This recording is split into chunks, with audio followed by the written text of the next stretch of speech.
সময় আমরা প্রতিদিন দেখি, কিন্তু বিশ্বের টাইম জোনগুলো যে এত অদ্ভুত হতে পারে জানতেন? প্রথমে স্পেন, ভৌগোলিকভাবে ইউকের মতো টাইমে থাকার কথা, কিন্তু এখনো ইউটিসি প্লাস 1 ঘন্টা, কারণ 1942 সালে জার্মানির সাথে মিল রাখতে সময় বদলানো হয়েছিল।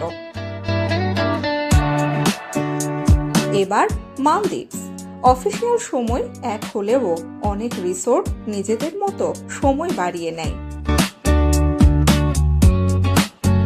চীন, 5টা টাইম জোন থাকা উচিত, কিন্তু পুরো দেশ চলে একটা সময়ে। বেজিং টাইম, ফলে দেশের পশ্চিমে গেলে সময় নিয়ে তৈরি হয় বড় পার্থক্য। নেপাল, এখানে সময় ইউটিসি প্লাস 5 ঘন্টা 45 মিনিট, মানে 45 মিনিটের ইউনিক টাইম। আর অস্ট্রেলিয়া, এখানে রাজ্য ভেদে আলাদা টাইম আর ডে লাইট সেভিংস, পুরো কনফিউশন। সবশেষে সামোয়া আর আমেরিকান সামোয়া, মাত্র 200 কিলোমিটার দূরে, কিন্তু সময়ের পার্থক্য 24 ঘন্টা। তাই ভ্রমণে গেলে শুধু জায়গা নয়, বদলে যেতে পারে সময়ও।